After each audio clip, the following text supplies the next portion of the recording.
Hi, I'm David Marcer from the Foundation for Change. Let me tell you a story. There was a guy that had terrible chronic back pain.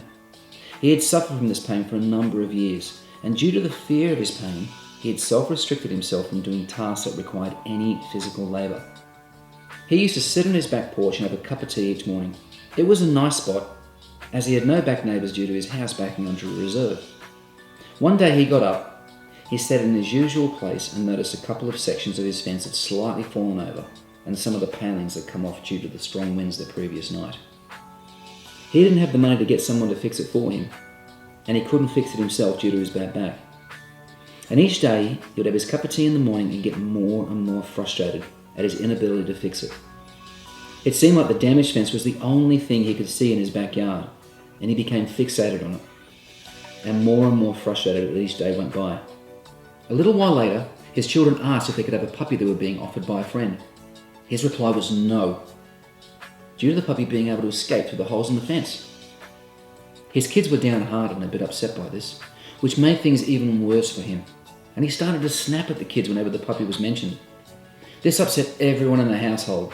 His whole life seemed to be turning upside down by not being able to fix the fence due to his fear of hurting his back again, to the point where he no longer enjoyed his cup of tea on the back porch anymore. Instead, he stayed inside and became more and more withdrawn each day and frustrated with his life. One day he glanced out of his back window at the nice weather outside, and he noticed a few more palings had fallen off the damaged part of the fence. He suddenly had an idea. He imagined the job not as a big job, but a series of smaller ones that would eventually fix the damaged section of his fence. He thought to himself, what if I knocked a paling off each day? It wouldn't put too much strain on my back. And this thought of breaking the job down relieved a lot of the worry he was having that he would potentially hurt his back more than it was now if he attempted anything strenuous. Each morning he would get up, make his cup of tea, put it on the table on the back porch, then walk down to his fence and knock one paling off. Then go back up and drink his tea.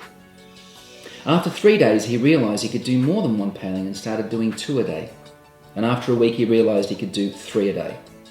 And within 2 weeks, he had all the palings off the damaged section of the fence.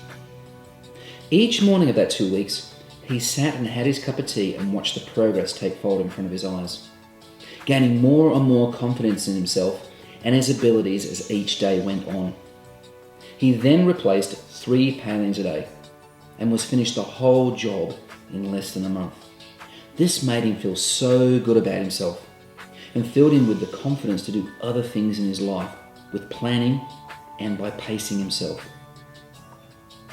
The best thing though, they were able to get the puppy that his children wanted so much.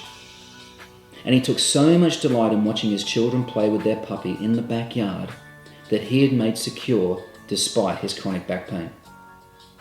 He also had a new furry friend that sat right beside him and wanted a pat each morning while he had his cup of tea. Important health note.